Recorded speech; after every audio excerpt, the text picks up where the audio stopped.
जी trainees, तो आज का जो बेसिकली टॉपिक है बहुत ही इंटरेस्टिंग है और इसका नाम है लिक्विफाई। यानी कि एडोबी फोटोशॉप में हम फिल्टर में जाएंगे और लिक्विफाई ऑप्शन को यूज़ करेंगे।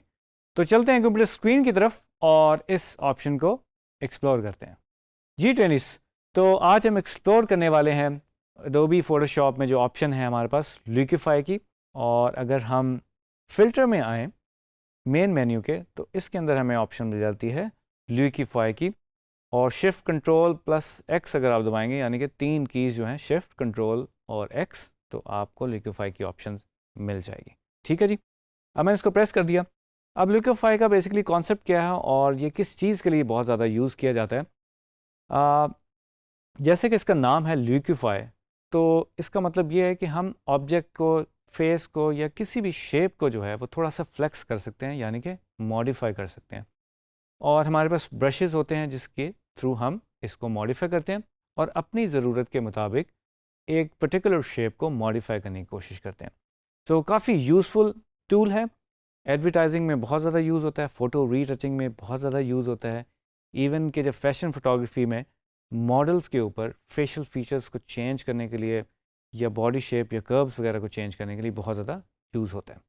तो चलते हैं इसको एक्सप्लोर करते हैं। अब मैंने लिक्विफाई पे क्लिक कर दिया था, तो आप देख रहे हैं हमारे पास ऑल टुगेदर एक नया इंटरफेस खुल गया और हमारे पास लेफ्ट साइड पे कुछ टूल्स हैं। फर्स्ट जो टूल्स है हमारा है forward verb tool. W press करेंगे तो आपको मिल जाएगा।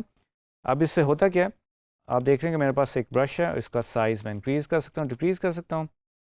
And if I want to, I mean ये जो नोज़ का एंगल है, लेट्स से मैं इसको चेंज करने की कोशिश करता हूँ। मैं क्लिक करूँगा और इसको राइट साइड पे ड्रैग करूँ तो यू कैन सी इसकी डायरेक्शन चेंज हो रही है। लेफ़्ट पे करूँगा तो लेफ़्ट पे चला जाएगा, और अगर राइट पे करूँ तो राइट पे चला जाएगा। ठीक है जी। सो अगर हम ब्रश साइज़ बढ़ा लें और इस पूरे एरिया पे करूँ तो आप देख रहे हैं इस पूरे एरिया के ऊपर ये अप्लाई हो रहा है। तो ये ब्रश साइज़ बहुत इंपॉर्टेंट है, इसको भी आप वाइजली यूज़ कीजिएगा। सो नेक्स्ट टूल जो हमारे पास है वो रिकंस्ट्रक्ट का है, जो आप आर प्रेस करोगे तो बेसिकली आप इसको यूज़ कर सकते हैं। सो इस टूल से होता क्या है कि जो अभी हमने चेंजेस किए हैं वर्ब टूल से, अगर मैं इसको प्रेस करूं तो आप देख सकते हैं जो नोज़ है वो थोड़ी सी लेफ़्ट साइड पे वापस आ रही है, जो ओरिजिनल उसकी पिक्चर थी। सो ये रिकंस्ट्रक्ट, यानी कि जिस तरह हम कंट्रोल जी करते हैं, अनडू करते हैं, उसकी बजाय हम इसको भी यूज़ कर सकते हैं अगर हमसे कोई गलती हो जाए। जो नेक्स्ट टूल हमारे पास है that is smooth tool. E press करेंगे तो आप उससे चीज़ों को स्मूथ कर सकते हैं। So first I have to deconstruct, मुझे थोड़ा सा, लेट्स से जो हमारी लोअर लिप है उसको मैं थोड़ा सा, ब्रश साइज थोड़ा सा छोटा करते हैं, और ये जो लोअर लिप है इसको हम थोड़ा सा, लेट्स से हमें मॉडल में इसको बढ़ाना है। ठीक है जी।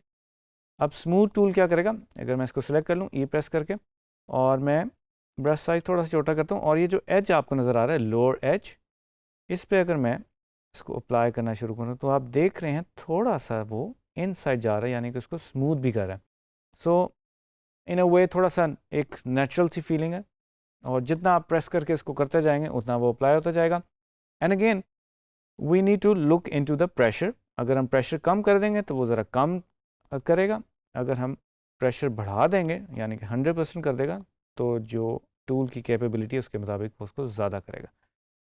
सो ये एक मज़ेदार टूल है, और आप देख रहे हैं अगर मैं एजेस के ऊपर इसको अप्लाई करूँ तो थोड़ी सी चेंजेस आ रही हैं। बट ये ज़्यादा इफेक्टिव तब है जब हम थोड़ी सी चीज़ों को डीकंस्ट्रक्ट करें, यानी इनको मॉडिफाई पहले कर चुके हैं और फिर उसके ऊपर अप्लाई करेंगे तो शायद ये ज़रा ज़्यादा इफेक्टिवली यूज़ होगा। ओके जी, इसको मैं कंट्रोल जी कर देता हूँ। Next is twirl clockwise tool. C press करेंगे और 12 बेसिकली लेट्स से हमने बालों में कर्ल्स देने हैं, तो ये बड़ा इफेक्टिव टूल है। इधर आप चाहते हैं कि इधर एक थोड़ा सा कर्ल दे दिया जाए इसको, और थोड़े बाल जो हैं वो कर्ली कर लिए जाएं, तो दिस इज़ क्वाइट इफेक्टिव। मैं एक डिस्टेंस के साथ कर रहा हूँ ताकि फील आए कि ये कर्ली बाल हैं। ठीक है जी, ब्रश साइज़ के साथ आप प्ले अराउंड कर सकते हैं। There you go. So you ना फील के थोड़ा सा इसके अंदर हम कर्ल्स लेके आ गए। अगेन नेविगेट करने के लिए बेसिकली नीचे जो है वो माइनस भी है प्लस भी है, अगर हम परसेंटेज में इसको फिट करना चाहते हैं तो हम इसे फिट भी कर सकते हैं। ओके जी, नेक्स्ट जो है वो पकड़ टूल है। पकड़ टूल से क्या होता है जी, बेसिकली हम ब्रश साइज थोड़ा सा बढ़ाते हैं और लिप्स को लेट्स से ओवरऑल मैं छोटा करना चाहता हूँ, ठीक है।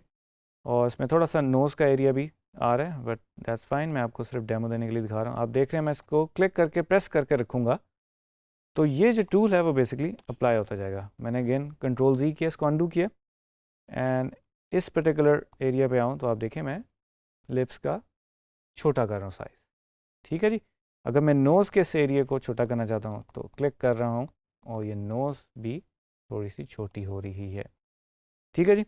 ओके, नेक्स्ट जो टूल है ब्लॉट टूल, ये इसका ऑपोजिट है, यानी कि ये थोड़ा सा ब्लॉट एक कर देता है एलिमेंट्स को, शेप्स को, और अगर इसको मैं क्लिक करके रखूँ तो आप देख रहे हैं ये ब्लॉट फीलिंग दे रहे हैं। इवन के लिप्स में भी हम इसको इसी तरह से कर सकते हैं। आई को साइज़ में बढ़ाना चाहता हूँ तो सिंगल क्लिक पे depending upon my these settings मैं चेंजेस कर सकता हूँ, ठीक है जी। ओके जी, नेक्स्ट है जी पुश लेफ्ट टूल। अगर आप ओ प्रेस करेंगे तो आपको मिल जाएगा। तो लेट्स से कि इस फेस के अंदर जो चीक्स हैं, चीक लाइन जो है बेसिकली इसको मैं थोड़ा सा मॉडिफाई करना चाहता हूँ। अगर मैं इसको आप देख रहे हैं अगर ड्रैग करूँ और वापस लेके आऊँ तो एक इसके अंदर मूवमेंट आ रही है और नेचुरली जितना भी आप करना चाहें आप इसको कर सकते हैं। तो this is kind of A push tool के ऊपर नीचे आप ड्रैग करें या राइट और लेफ़्ट करें तो इसके अंदर चेंजेस आ रही होंगी। सो थोड़ा सा डिस्ट्रक्टिव टूल है, इसको बड़े एहतियात से यूज़ कीजिएगा। मैं वापस कंट्रोल Z कर रहा हूँ। ओके जी, फ्रीज टूल। फ्रीज टूल क्या जी, लेट्स से कि इस फेस के अंदर जो है वो हम सिर्फ नोज़ को बड़ा करना चाहते हैं और जो बाकी जो फीचर्स हैं, जो बाकी फेशियल यानी कि आई हैं या लिप्स हैं, उनको हम छेड़ना नहीं चाहते। तो इस फेस में मैं इसको फ्रीज़ कर दूंगा। अब मैं ब्रश की मदद से बेसिकली कि इसको एरियाज़ को अप्लाई कर रहा हूँ, यानी कि ये जो रेड एरिया मार्क्ड एरिया में नज़र आ रहा है that is going to be a mask, और ये मास्क कन्वर्ट हो जाएगा फ्रीजिंग एरिया में, यानी कि जिस एरिया के ऊपर मैं बेसिकली ये अप्लाई कर रहा हूँ वो फ्रीज़ हो जाएंगे, यानी कि उसके ऊपर अगर हम पकड़ टूल यूज़ करेंगे या ब्लॉट टूल यूज़ करेंगे वो उस पर अप्लाई नहीं होगा। सो ये जो नोज़ है बेसिकली ये एक्सपोज्ड अब एरिया में नज़र आ रहा है and with the help of blot tool मैं इसको अगर क्लिक करूं तो आप देख सकते हैं ये सिर्फ इस एरिया पे ही अप्लाई होगा, ठीक है जी। बाकी जो एरियाज़ हैं वो फ्रीज़ हैं। Okay, so let's say if you want to change the lips size तो इसका जो नेक्स्ट टूल है that is thaw mask tool, यानी कि एक तरह का रेज़र आप समझ लें। अगर मैं इसको रेस कर दूँ इस एरिया को तो इसमें मैं अब लिप्स को भी इंक्लूड कर दूंगा, ठीक है जी। और अगर मैं अगेन ब्लॉट टूल सेलेक्ट करूं और अप्लाई करूं तो आप देख सकते हैं जो एक्सपोज्ड एरिया वो हमें नज़र आ रहा है और उसी के ऊपर ये टूल जो है अप्लाई हो रहा है, ठीक है जी। अगेन रिकंस्ट्रक्ट टूल पे जाएंगे, इसको कर देंगे, जो हमने चेंजेस किए वो वापस आ जाएंगे। ओके, सो मैं क्विकली जो है अब इसको रिमूव कर देता हूँ जो हमारी सिलेक्शन है, ताकि हम और जो चीज़ें हैं इसके ऊपर अप्लाई करके देख सकें, क्योंकि अगेन ये फ्रीजिंग है और इस पर अप्लाई नहीं होगा। तो जो नेक्स्ट बहुत ही मज़ेदार किस्म की फ़ीचर है दैट इज़ फेस टूल। ये बेस करती है आर्टिफिशियल इंटेलिजेंस पे, जो एडोबी फ़ोटोशॉप में आजकल बहुत इन है। और जैसे ही मैं इस पर क्लिक करता हूँ तो ये एक तरह का फेस अवेयरनेस वाली बेसिकली जो प्रॉपर्टी है वो हमारे पास ओपन हो जाती है और एक्टिव हो जाती है। और ये एक साइन है फेस टूल, ए प्रेस करेंगे तो हमें इस इंटरफेस में ही मिल जाएगा। सो जैसे ही मैं इसके ऊपर अपना कर्सर लेकर आता हूँ यू कैन सी इसके ऊपर कुछ हैंडल्स आ रहे हैं, राइट। और आप देख सकते हैं अपर लेग को अगर मैं चेंज करना चाहता हूँ इसको ड्रैग करूँगा तो ये बड़ा हो जाएगा। इसको नीचे लोअर लिप को ये तो हम चेंज कर सकते हैं। अगेन हम इसकी स्माइल को मॉडिफाई कर सकते हैं। आई में आए तो इसका एंगल चेंज कर सकते हैं। और ये जो है हमारे पास कंट्रोल हैं, अगेन इसका हम साइज़ बड़ा कर सकते हैं, ठीक है। इसको थोड़ा सा वाइड ओपन कर सकते हैं आइज़ को इन हैंडल्स की मदद से। इसके अलावा आप अगर सिंगल आई को करना चाहते हैं और आई साइज़ की ये जो हमारे पास वैल्यूज़ हैं इससे भी कर सकते हैं। आप देख रहे हैं लेफ़्ट जो हमारी आई है वो चेंज हो रही है। And again if you want to do both eyes तो ये जो चेन का आइकन है इस पर मैं प्रेस कर दूंगा तो आप देख सकते हैं दोनों आइज़ में अब चेंजेस आ रही हैं, ठीक है। तो इसी तरह जो बाकी वैल्यूज़ हैं आप उनको भी ट्राई कर सकते हैं। And if we change smile from here, mouth की ऑप्शंस के अंदर, तो आप देख रहे हैं हम इसको मॉडिफाई कर सकते हैं। एंड अगेन आपको अब दोनों प्रोसेसेस पता लग गया कि मैनुअली भी कर सकते हैं, और ये जो हमारे पास फेस टूल है उसकी मदद से भी हम बहुत ही आराम से कर सकते हैं। एंड अगेन फेस की जो शेप है वो मैं इन हैंडल्स के थ्रू भी चेंज कर सकता हूँ, और पॉइंट वाइज अगर आप देखें तो इसकी वेड्थ यहाँ से चेंज हो सकती है, और फोरहेड जो है वो हम इधर से मॉडिफाई कर सकते हैं। And again we have these individual slider controls, इसकी मदद से भी आप कर सकते हैं। ठीक है जी, सो इसको हम ओके प्रेस कर देंगे।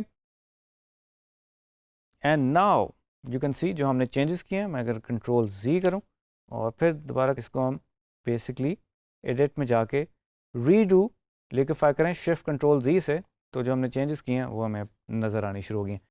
सो हम इसको स्मार्ट ऑब्जेक्ट में भी कन्वर्ट कर सकते हैं। अगर हम इसकी कॉपी बना लें और इस पर राइट क्लिक करूं मैं, तो कन्वर्ट टू स्मार्ट ऑब्जेक्ट बना के अगर मैं करूंगा तो जो मेरी प्रीवियस स्टेट है वो बेसिकली इंटैक्ट रहेगी। तो कोशिश करें कि हमेशा अपने लेयर्स की कॉपी बनाएं या उसको स्मार्ट ऑब्जेक्ट में कन्वर्ट कर लें।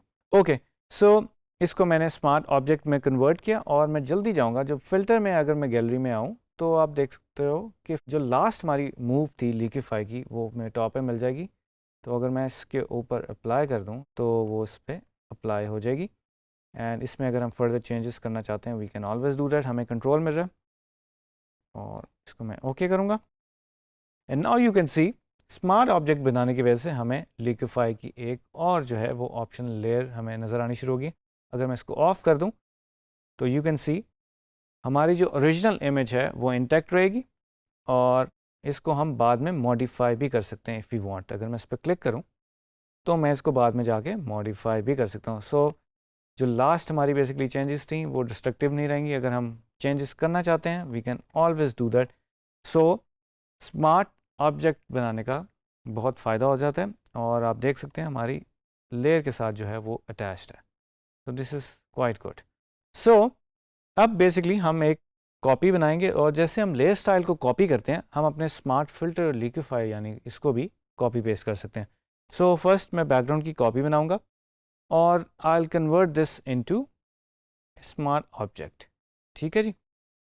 और अगर हम बेसिकली स्मार्ट फिल्टर के ऊपर जाएं, इसको सेलेक्ट करें, और अगर मैं ऑल्ट प्रेस करके रखूं और ड्रैग करके लेयर के ऊपर लेके आऊँगा तो यू कैन सी जो ये हमारा स्मार्ट फिल्टर है वो पेस्ट हो गया है हमारी सेकंड लेयर के ऊपर, यानी कि बैकग्राउंड कॉपी 2 के ऊपर। If you create your liquefy और आपको पसंद है और आप डिफरेंट इमेजेस पे भी अप्लाई करना चाहते हैं, जैसे आप एक्शंस बना के कर सकते हैं, सो ये आप कॉपी पेस्ट भी कर सकते हैं। हमने जो बेसिकली ये स्मार्ट फिल्टर जो क्रिएट किया जिसमें लिक्विफाई की ऑप्शन हमने यूज़ की, अगर हम किसी लेयर के ऊपर सिंपल लेयर के ऊपर ये यूज़ करेंगे तो ये अप्लाई नहीं होगा। सो हमें लेयर को सबसे पहले स्मार्ट ऑब्जेक्ट में कन्वर्ट करना पड़ेगा। और आप ये देख रहे हैं एक छोटा सा एक आइकन बना हुआ है लेयर के ऊपर, दिस इज सिंपल लेयर, और ये जो लेयर है इसके ऊपर एक आइकन बना हुआ है जो कि इंडिकेट कर रहा है दिस इज स्मार्ट ऑब्जेक्ट।